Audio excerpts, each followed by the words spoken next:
Bienvenido a un nuevo episodio de La Trinchera, el podcast del Cajón de Griso. Seguro que muchos, al oír hablar de Gremlins, recuerdan la película de los 80 dirigida por Joe Dante y escrita por Chris Columbus, y que además tuvo una secuela, en el que unos pequeños demonios verdes disfrutaban creando el caos por donde pasaban. Estos gamberros seres aparecían como consecuencia de no seguir las normas que establecían que no se les debe dar de comer nunca después de medianoche y no mojarlos bajo ningún concepto.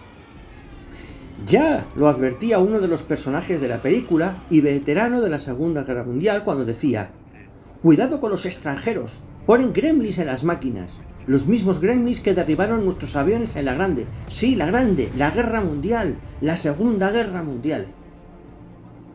Ya en época medieval se hablaba entre los monjes escribientes de un demonio llamado Titibillus, para justificar sus errores al copiar textos, y con la aparición de la imprenta se le achacaron a los errores de impresión, que aún se suele utilizar. Aunque ya se habla de duendes que abrían las máquinas desde antes de la Segunda Guerra Mundial, el término gremlin se comenzó a utilizar en el argot de los aviadores de la Royal Air Force, la RAF, y la creencia de que los pequeños duendes saboteaban los artefactos aéreos se popularizó durante el conflicto mundial, principalmente entre los pilotos británicos y destacando entre el personal de las unidades de reconocimiento fotográfico. Estas criaturas eran responsables de todos los percances inexplicables que ocurrían durante el vuelo y se suponía que además trabajaban para el enemigo. Estos también disfrutan, por ejemplo, desviando el martillo hacia un dedo cuando estamos clavando algo, poniendo en nuestro camino una lata de aceite abierta para que nos resbalemos o tropecemos. Según la tradición anglosajona, cada casa alberga uno de estos, llamados también espíritus de las herramientas. Así que puede ser que los gremlins sean los que hagan que desaparezcan los calcetines en las lavadoras. Durante la Segunda Guerra Mundial, apelando a que los operarios tuvieran cuidado cuando trabajaban en las fábricas y extremaran las precauciones, se creó una campaña a través de carteles que avisaban de los gremlins, con mensajes como «Los gremlins piensan que es divertido hacerte daño», o «A los gremlins les gusta hacerte cosas a los ojos», para que los operarios utilizaran gafas protectoras, o por ejemplo «Los gremlins son los engrasadores de suelo» o «Los gremlins pueden empujarte», para que de este modo se tuviera cuidado por donde se pisaba. La Warner Brothers utilizó estos personajes para cortos animados de propaganda. De hecho, en uno de ellos, los gremlins le hacían la vida imposible al mismísimo Hitler, en el corto llamado Russian Rhapsody. Otro corto también, por ejemplo, en el que aparecían estos personajes, estaba protagonizado por el conejo Bugs Bunny, llamado también Falling Hare, o liebre en picado. Dentro de la tendencia de los estadounidenses de tomarse de algún modo a guasa las creencias ancestrales de los británicos, los pilotos estacionados en Gran Bretaña durante la guerra se tomaron a broma estas historias de duendes, y muchos llevaban muñecos, de hecho algunos se pueden ver en el Museo de la RAF, o bien pintaban sus aparatos con estos pequeños saboteadores a modo de amuletos de la suerte, en lo que se conoce como nose art o arte de nariz. Y además ponían a sus aviones nombres como Gremlin Gas o Gremlin Delight. Y hablando de aviones con el nombre de Gremlin, recuerdo una historia, la del Gremlin Special, un T-47 Skytrain que se estrelló en la selva durante un vuelo turístico en el valle de Shangri-La, en Nueva Guinea, en 1945. A consecuencia de ese accidente, solo sobrevivieron Margaret Hastings, un a cabo del ejército, el sargento Kenneth Decker, que no recordaba nada por haber recibido un golpe muy fuerte en la cabeza, y el teniente John McCollum, que sufrió solo unas heridas leves.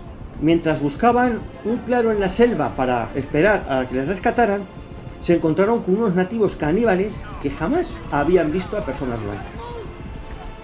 Pero cosas de la suerte o del azar, debido a una leyenda de la tribu sobre unos espíritus de piel clara que bajarían del cielo, consiguió salvarles la vida.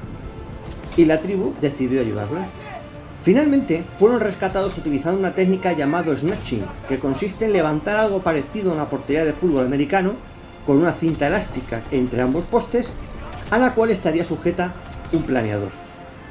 Un avión equipado con gancho volaría abajo, engancharía esa cinta elástica y levantaría el planeador. El planeador, les llegó anteriormente lanzado por un pequeño comando que les llevó alimentos y medicinas y les estuvo ayudando.